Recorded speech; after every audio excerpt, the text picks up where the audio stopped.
everyone. Welcome to the Teach Middle East podcast. My name is Lisa Grace. Today I have Ger Grouse, and he is going to be talking to us a little bit about a topic that is very, very dear and near to my heart as a former classroom teacher, now parent. And we want to dive into class sizes. Is bigger bad? Is bigger better? Does it really matter? What really matters when it comes to class sizes? You are listening to the Teach Middle East podcast, connecting, developing, and empowering educators. Ger, welcome to the podcast. Thank you for having me. Pleasure to be here. I like to dive straight in, but for you, I would love an introduction so people can get to know a little bit about you. Oh, where do you want me to start? So I grew up in the south of the Netherlands, went to school, went to university, became a teacher, moved to England for 1 year only in 1983, and I'm about to enter the Guinness Book of Records because it's about to become the longest year ever, I think, because 40 odd years later, I'm still here. I'm originally a secondary school teacher of German, then did the traditional thing, became a head of faculty, became an advisor, then joined the dark side, became an inspector and a senior inspector, became Anakin Skywalker again as education director, and then in the late 1990s, early 2000s, left that field of formal and increasingly formal schooling, teach and test, and started to work in a sphere of learning outside the classroom. I founded the Children's University as a charity, which went global and then became the first global education director for Kidzania, as in how do you make education play and how do you make play educational and what can we learn from that? And since then, I speak at conferences, I participate in podcasts and write articles as part of research around what education of today should really look like. Brilliant. That's a great introduction. Ger wrote and still writes for Teach Middle East. And one of the reasons why we're on this podcast today is because he's recently written an article about class sizes, which we're going to unpack on this episode of the podcast, because Ger makes the point that we don't need to always think that big class sizes are bad. He's about to bust the myth that big classes are bad. So in your article, Ger, you reference, different periods and some finding a minor improvement in test scores with smaller class sizes. But how do you recommend educators and policymakers balance the academic research with the practical considerations when making decisions about class sizes? That's a mouthful. I think it's an odd measuring thing. Before I go into that, I'd just like to quote Antoine de Saint-Exupéry, writer of The Little Prince, my all-time favorite book. And in that book, he says, all grown-ups were once children, but only few of them remember it. And I just throughout, I'd like us to hang on to this because I don't understand sometimes where this big class size thing is bad thing comes from. If I go back in time to when I was a child, a pupil, a student, and I talk to many of my friends and acquaintances all over the world about this, and my question to them is, do you have any recollection from your own childhood where you sat down at some point and thought, this class size is too big, I'm suffering here? And nobody can, right? So that's an interesting thing. There's nobody I've met who said that yet. And I'm not quite understanding sometimes where that so-called measure comes from. I think it's certainly used politically. Yeah. In the UK, for example, political parties will go, but your class sizes were bigger than my class sizes. And that's then used as a bad thing. I'm much more concerned about quality because I promise you one thing, you can have the smallest class size and a teacher who's no good, you ain't going anywhere. And you can have a big class size and a teacher who's brilliant and you are going places. So first of all, I'd like us to move away in our thinking of numbers. 15, 20, 25, 30, 35, 40, whatever you want. And I'd like us to move to different numbers. And those numbers are about contact. So for example, a really easy sum would be, I'm going to stick 30 11-year-olds in one room. We call it a classroom, but I have 3 adults in that room. And all of a sudden, I'm starting to create the best of both worlds because where necessary, I am 1 to 10. And where necessary, I can be 3 to 30. So it allows me better learning dynamics, and it allows me to create those learning dynamics. Of course, the same thing still applies, doesn't it? If I have 3 brilliant teachers in a classroom, I'm flying. And if I have 3 bad teachers in a classroom, I won't take off. So I think we need to be slightly more realistic, feet on the ground, honest about what we're actually talking about. That first and foremost. And after that, it is always about the quality. It is always about the awe and wonder. It is always about the experience. And I would much rather work with teachers for whom the world is the classroom, because that's the other thing. Why are we obsessed with being in a classroom when I can go online and I'm everywhere, or I can go to all the amazing cultural places in the Middle East and elsewhere that are also classrooms? I mean, I remember my first ever visit to the Museum of Islamic Art in Doha, and I was just completely and utterly blown away. It's a better classroom than the classroom in the school. So we need to think differently. I'm curious, though. Is there no point at which it's too big a class for, say, for example, 11-year-olds to actually thrive? Is there no cutoff point? Is there a cutoff point? I think there's a practical, there are cutoff points, right? And forgive me if I sound flippant. I'm not. So I can't put, for health and safety reasons, I can't put 100 children in a room where I'm only allowed to put in 30. So I think there are really practical measures where there are, of course, cutoff points, right? I'd like to go back to that issue. I think there are optimum relationships in contact points. Yeah. So let's just say, again, you have 30 in a classroom. Each one of those youngsters learns differently, of course, because that's why we're individual. And that's why we talk about personalization a lot. And I have 4 adults in that classroom. And it functions. It functions because they're brilliant teachers, because they've got the youngsters are engaged. There's a lot of noise. Everybody is happy and smiley and learning. But actually, I, as the pupil, sometimes I prefer to learn in a quieter space. And there are a couple of us who prefer to learn in a quieter space.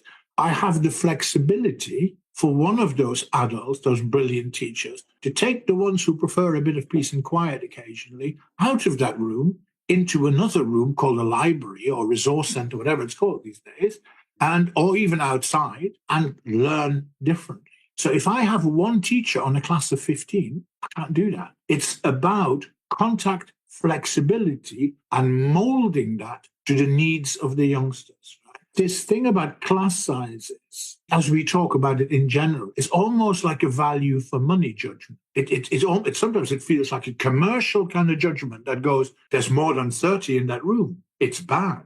We really need to be a bit more intelligent about that, I think. And to go back to my friend Antoine, we need to remember that we were all little ones and that we all learn differently. So you could have, if your room is big enough and it's nicely air conditioned and we are comfortable. So if the environment is conducive to learning, you can have 75 in a classroom, as long as I've got 7.5 adults, or let's make it 8 adults in there, right? Or 10 adults or whatever. So that flexibility. Because the other nice thing about the learning side of it is that if I have 3 or 4 adults in a room, just for argument's sake, as the youngster, I can also find the one that suits me best. Because learning is about relationships. If the relationship is brilliant, it kind of works better. So I think it's a lot of fuss about nothing. If it comes to the point whereby it does become an exercise that is monetary driven, because we have to remember, of course, that we are also in a world, rightly or wrongly, where schools have a business element to them. Yeah? They are sometimes, if you have a private school group, they are commercial entities to a degree. If those decisions are made on commercial grounds, and it is 1 adult per 30 or 1 adult per 20, I think that's a different discussion. So my argument as the parent with the school would be, I've got nothing against big class sizes. Brilliant. I think I can see all the advantages of it. How many brilliant teachers are with the youngsters in that big class? It's a different argument. It's a quality argument rather than a numbers argument. I'm hearing you. So optimally, you ought to have more adults to the number of students in the classroom. So it's not about the number of students. If logistically the classroom can hold 35 students, then it's fine for all 35 of them to be in there, as long as there are enough adults in there of quality teachers who can then help them to learn and progress. Question, what's the optimal number of teacher to student, do you think then? That's a very good question. Can I just say one thing first as well? I think if we have 35 in a classroom, let's just for argument's sake say, I have 35 in a classroom with 5 adults. I would prefer to have 35 in a classroom with 5 brilliant adults than 7 in 5 classrooms with 1 adult each. Right? I think the 35 is a good thing. The question as to how many adults per youngster and what's optimum is, it's quite simple, really. And the answer is it depends. Now, let me give you the example, okay? So if I come to give a lecture, if I'm here to pass on knowledge for 40 minutes, and all I want is for the young people to remember what I've said so that I can test them what they've remembered, which is what a lot of the schooling is about. I don't know, 1 to 100.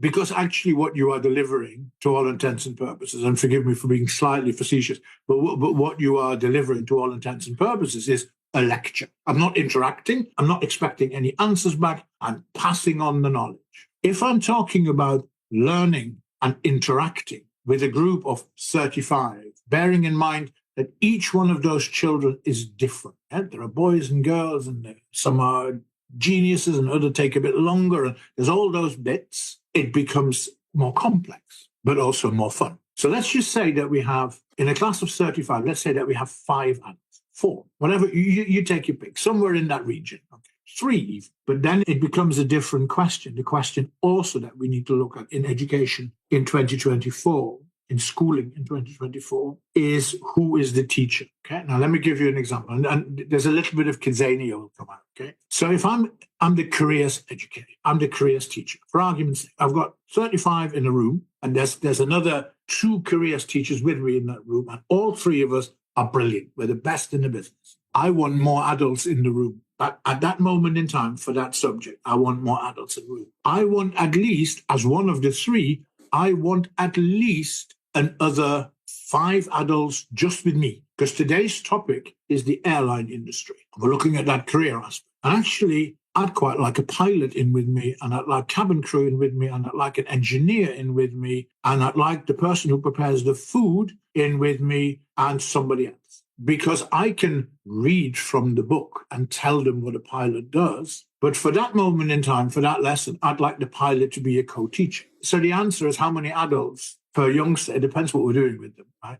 But I think, in ideal terms, and there'll be all sorts of research around this. And of course, please remember the different learning styles of the youngsters. If I look at my 3 children, very different. My son was a self-learner, really, and it didn't really matter to him. And he's very bright, and much brighter than I am. And so he just did it on his own most of it. And he was stimulated by all sorts of things. Both my girls, slightly different. They needed the interaction. It sparked them. The whole interaction thing just made them go boom. And so there is an issue around, but you'd have to say, on the complexity of the youngsters in front of you, in a, say, mixed ability class, in an ideal world, if money were no object, you wouldn't want to go over a dozen to 15, really. I think 15 would be pushing it for one teacher, if you want to give them the attention that they truly individually merit and need. Okay? Now, I understand there are all sorts of things. There will be head teachers listening to this and school owners going, oh my God, we're going to go bust and this, that, and the other. But I think there is if you look at it from the child's point of view,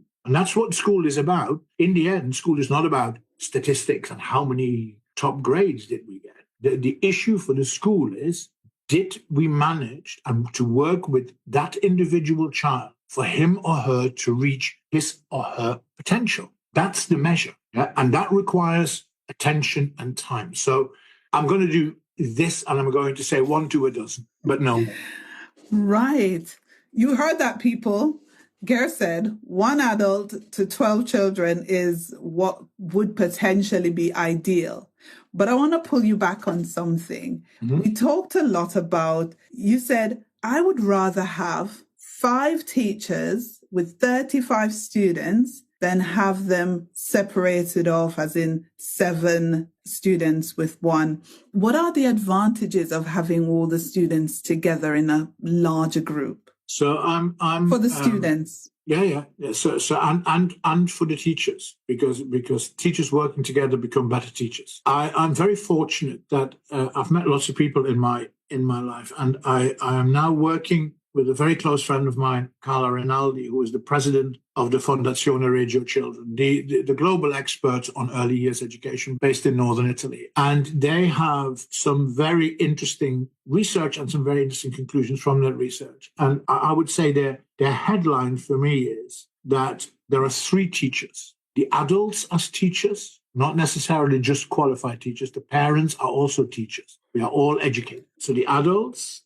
the children learn from each other. And thirdly, the environment. We learn differently in different environments. And if I were a principal of a school, I would focus very heavily on which environment my children learn in. So I mentioned a minute ago as an example that in today's careers education lesson, we're dealing with the topic of the flight industry, the aviation industry. I should go to the airport to teach that lesson, shouldn't I really, rather than sit in a classroom? Ideally. So why don't we try? And if we can't do it for real all the time, are there alternatives that we can seek online so that at least we are virtually closer connected to the topic that we're trying to learn? So that there are 3 teachers, essentially. Now, given that the environment we're in is the classroom today, we need to make sure that the classroom is a conducive environment for learning. So I'd like to see lots of appropriate displays and books and all sorts of resources available for the children to use, first and foremost. Secondly, teachers who work together produce better outcomes. It's a fact of life, isn't it? I would say in most professions, if you get brilliance in a room, it produces greater brilliance. True. And of course, the same applies to children. Watching groups of children, larger groups of children work together, we seem to be born as human beings with an enormous degree of empathy. And then schools, at times, I think, try to teach the empathy out of kids, instead of utilizing it. Children as teachers and children as better learners because they collaborate is brilliant. It comes naturally. The bigger the group, within reason, the bigger the group, the more opportunity there is to productively and constructively collaborate and cooperate. The smaller the group, because what do we do when we get small groups in schools? We've labeled the children, and the smaller groups become boxes. Yeah? They're good at something, they're not so good at something. It's this and that, A, B, C. We call them all sorts of things. And actually, I think we need to bring the youngsters together so that they can learn from each other, construct their learning from what they've been taught, and work across with those teachers. I would not like my children to have been in classes of 7. It's not the school I would have sent my children to. A lot of parents seem to value class sizes. It is an advertising point for schools out here. Small class sizes, more attention, etc., etc. But what you said made so much sense. There are 3 teachers. There's the environment, there's the teachers themselves, and there are the other students where they learn from each other. I absolutely think that is spot on. You said something that was pivotal, though. You talked about the role of quality teachers. You said that was the deciding factor. How do we identify these quality teachers? Elaborate for me. Not only how do we identify them, but how do we develop them? Well, it's a very interesting point, and it's a global issue, right? And I wanted to mention a number of points there, really, I think.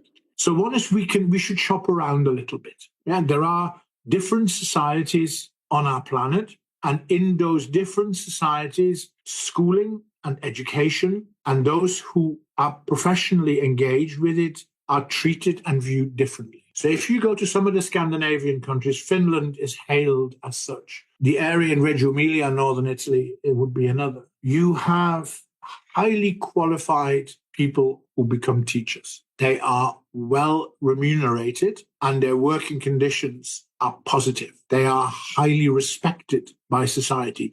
Incidentally, those things you can't do them overnight, right? This is a cultural thing. They also continually invest in the development of teachers, okay? Like happens in other walks of life. If you do that over a period of time with governmental support, with support from industry, it's a collaborative exercise. If you do that over a period of time, then after a generation, you may well be part of a society that functions like that. If you think that what we've got wrong for the last 100 years, we can fix in 2 or the lifetime of a parliament, and you are sadly mistaken. This will take time. We actually want to come to the point where people want to become teachers. It's a highly valued profession. And I do some work with the university here in the United Kingdom, and I was very privileged to give a keynote address to 200 PGCE students, people who it was on their very first day that they entered their course to become a teacher. So I went to see them all, and I congratulated them and basically said, this is amazing that you want to do this. And my job, I suppose, was to fire them up for their second day. And one of them asked me a question at the end and said, so you firmly believe that the teaching profession should be the equivalent in standing to that of doctors and lawyers? And my answer was no. I think the teaching profession should stand higher than that, because without the teaching profession, there wouldn't be any doctors or lawyers. Yeah? And for some reason, and this is much to do with society over a period of time, but it is also much to do with parents and parental attitudes. These people are experts. They're experts in what they do. They're not all equally 100%. You don't get that anywhere. Our job is, as governments and as societies, to enable the teachers to become better. And, quite frankly, also to identify those who are not quite as good and help to develop them further, and identify those who are not good and remove them.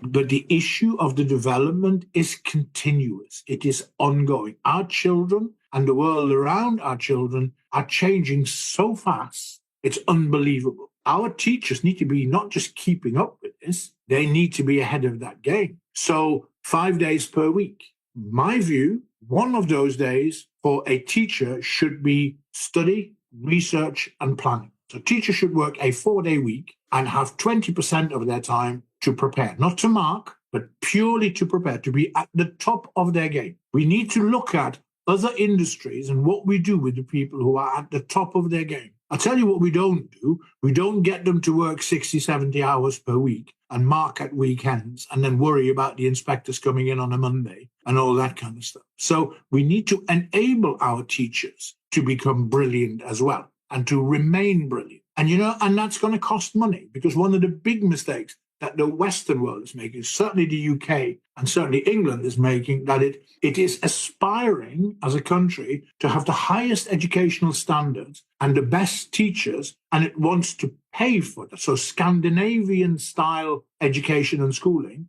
and it wants to pay for that with American levels of taxation. No calculator can make that work. So if we value as a society and as a country the education and schooling of our children, then we need to pay for what we value, not as a one-off, but continually. And I would say if the government in this country were to turn around tomorrow and say, we need to put 5 pence per pound income tax in order to get all of this right, I'll pay. I think many people would pay. Yeah.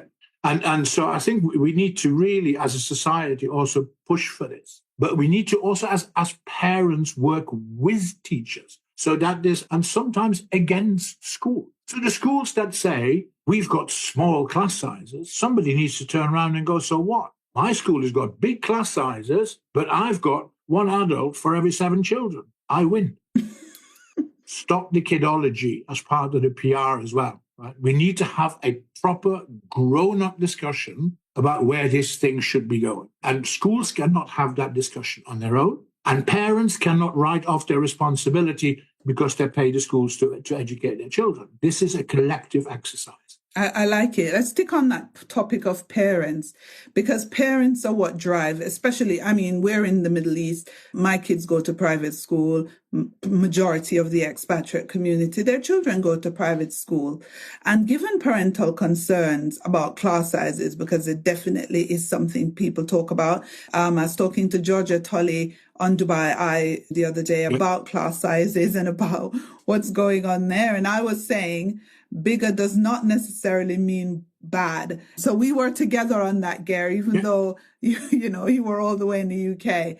But given parents are the ones who are pushing class sizes, and they're kind of trying to renegade from their responsibilities a little bit as parents, how can schools better communicate the benefits of larger class sizes and the multifaceted approach to a quality education to parents? Communicate is an interesting word, isn't it? And I think I see it globally. The communication between parents and schools, communication is now defined as a message from one to the other. Mm. So perhaps we should change the word communicate with the word dialogue. So how many schools have actually had, let's organize it. Okay, I'm proposing it now. I'll fly out to the Middle East. We'll bring another couple of people and we'll have a roadshow. And we'll go to schools and we'll invite parents to come along and we'll thrash it out. Yeah, there are everybody behaves themselves, nobody's disrespectful. And actually what we'll do is we'll put a picture of a child on a big screen and say, today we're here to make that work at its best. Mm. Okay, so what are we going to suggest? And then the parents will have their say, the teachers and the non-teaching staff and all sorts of other people. Let's do it. Right? Shall we do it? Because I think it would be an excellent thing. Because I think we just need to be braver in our decision-making, collective decision-making for the greater good being the child. Collective decision-making is lively. No, well, let's make it lively then. Let's just have, rather than there's a group over there and all they do is sit on the fence and moan, the parents, right? There's a group over there, the schools, that say, we just leave us to it, we're the experts. And there's a group of little people in the middle who are kind of being torn a little bit, right? So it would be easy. Let's go and, right? So that's the next thing we're doing, Lisa. We're setting something up and we're getting going, right? Yeah, we need to. Yeah. Because they do sell it though, Garen. And what happens is parents get really offended when the class size increases because the communication is that one way, the school says we will provide your child with smaller class sizes, but they never talk about the quality of a holistic approach to education. So we need to change the narrative. And incidentally, I think, schools say these things that schools are not the bad guys in this either. There are reasons for that too, right? And sometimes there may be economic reasons as opposed to educational reasons. So maybe when we do the road show, the other people we need in the room are the school owners. Mm. Yeah, because everybody needs to be there, really. And we need the young people there, by the way, because we can't just talk about them without them being in the room. So, but no, I'm with you on this. So it's a difficult thing, but what we're not going to solve the issue by just staying in our own boxes and kind of shouting at each other a bit and passing on messages. We're going to need to be quite grown up about this. And I certainly know enough people in the Middle East in the senior kind of educational positions, be it at KHDA or wherever else, who I think would take part in such a debate. But we need to change the narrative. We need to change the narrative from the numbers game to the quality game, from the mass game to the individual. Yeah. Right? And I think we overcomplicate things. We need to keep things simple because actually when you unpack it like that, it doesn't sound very hard at all. But when we are starting to serve our own self-interests as opposed to serving the greater good, which is the child, then we get into trouble. So if we go back to your magical number of 1 to 12... Don't quote me on it. I said... They're coming for you, Garrett. They're coming for you. I'm telling you. Listen, they'd be very welcome. They're coming for you, mate. But if we go for that, just hypothetically, right? Okay. It therefore means that every class of 24 or above, so over 24, should have a third adult. Yes. What does this then mean in the atmosphere we're now in, where there's such a shortage of quality teachers? Where will they come from, these adults?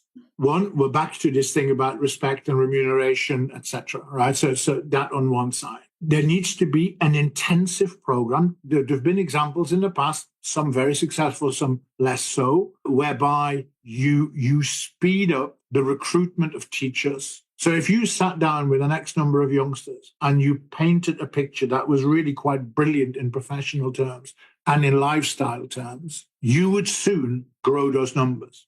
None of those solutions are instant, because The problems weren't created instantly either. This is part of a process, okay? But we can set ourselves reasonable targets. And if we work with government and those in charge who are prepared to put their money where their mouth is and are prepared to recognize that we're going to get some of this wrong because everybody's human and that the end game is a longer term thing, then we will get there. If you begin to paint the picture of come and teach with us, you're going to get 1 day per week whereby you have your own quality time to make the other 4 days absolutely amazing. If you work for us for a number of years, we will arrange professional sabbaticals so that you can go to other countries and witness and learn how the profession lives there. So you can come back and make us richer and better. If those are the kind of cultural things that we develop, of course it will work, just not quite tomorrow, right? Give us a couple of days or years. Give us a couple of years. Yeah. It's going to be such a cultural shift. I mean, we host conferences and seminars, and it's so hard to even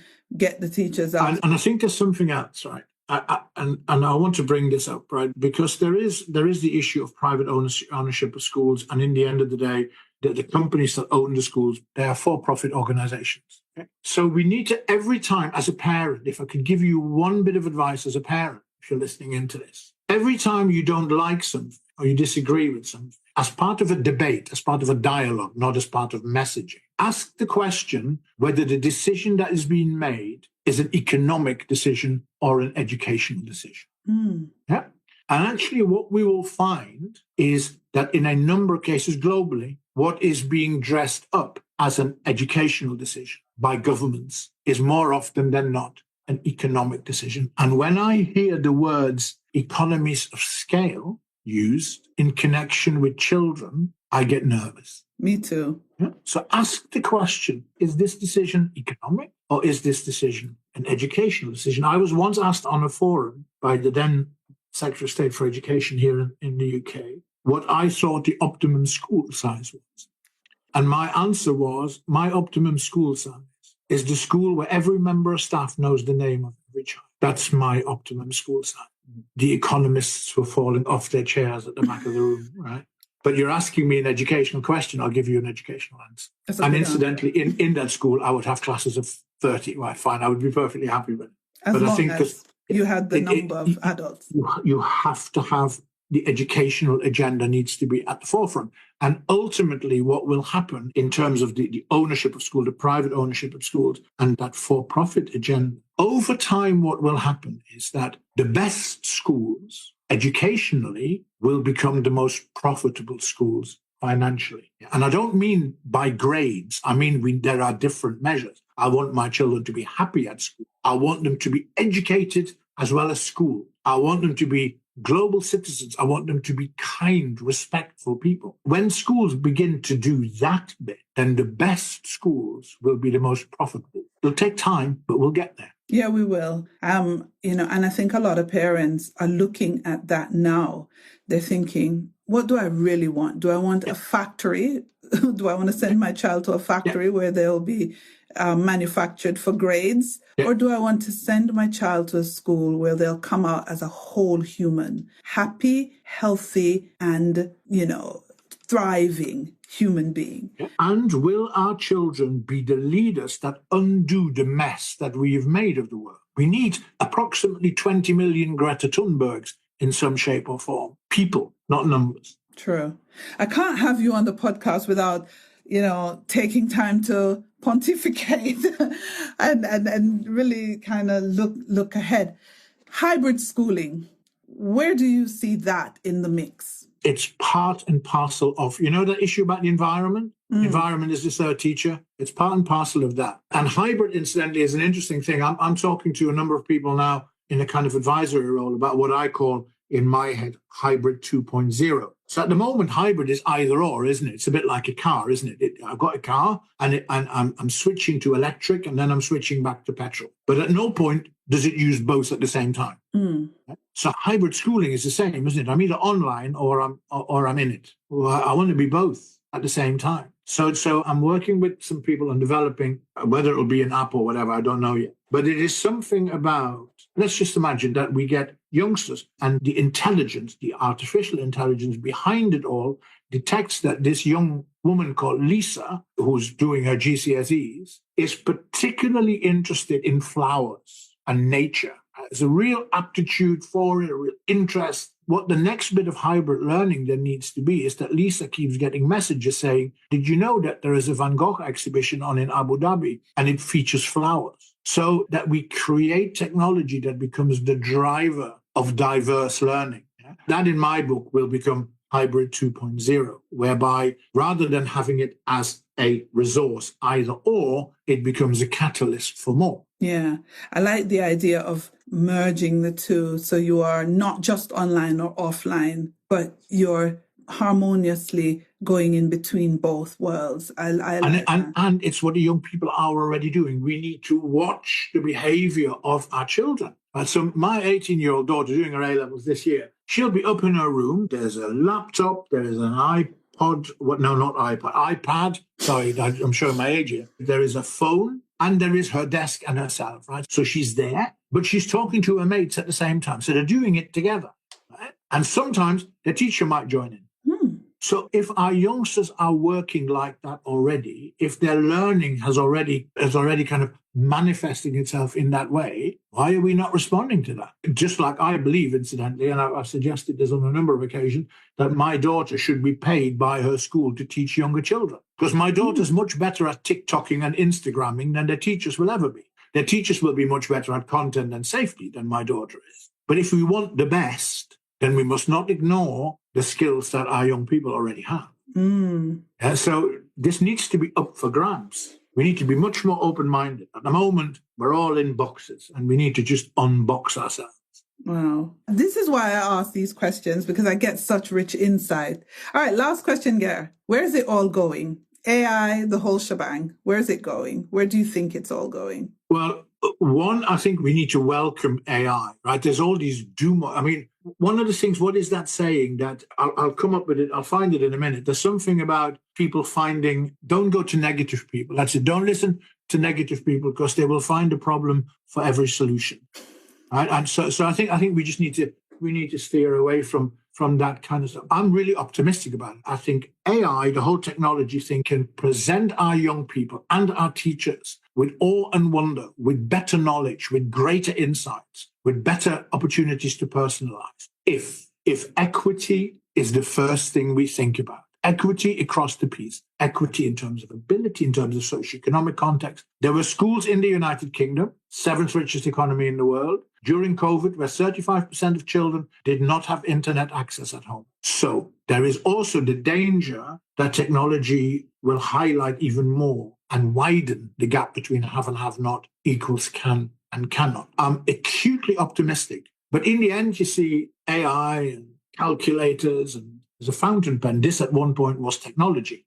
From the feather to this, amazing, right? But only if we equip the people and respect the people who are involved in the education of our children as they should be. If we do not invest in all sorts of ways, emotionally as well as financially, of course, in the teaching professions, the discussion about technology is pointless because it will never quite work as well as it should. So stop worrying about the technology bit, right? Worry about your teachers. Look after them. Make them better. Help them make themselves better. And then the technology bit will be incredible. I want to end on a story. I was speaking at a conference fairly recently, and I was talking to people about AI, and there's a lot of people are kind of worried about the AI bit, aren't they? And oh my God, and there's all sorts of bad people. Yeah, there will be, and we'll deal with it, right? We'll have some AI police or whatever it'll be, and it'll get dealt with. The question for me was, though, and I said to people, I'm talking to an organization about this. So I want to invite 11 people for coffee in my favorite cafe. And there's two things that those 11 people have in common. One is they're all dead, and two is I like and respect them all. And I think that they will get on together. So my people are Johan Cruyff, the very famous Dutch footballer and manager, the guru of leadership in sport. Albert Einstein, Rosa Parks, Mother Teresa, Christa Wolf, the East German author, Umberto Eco, Anne Frank, and so I go. Yeah, my 11. AI, and my favorite cafe is the Cafe Florian in the Piazza San Marco in Venice. And AI can produce that image. AI can produce an image where I sit with my 11 guests in the Piazza San Marco in Venice. AI can also start to suggest what the discussion might be like, because it can research each of those people. And eventually, AI will be able to voice some of those. As a history lesson, okay, that's what AI can offer us. Who wouldn't want to go to school? Never mind the class size. I just want to be there, right? And that's it. Brilliant. That is brilliant.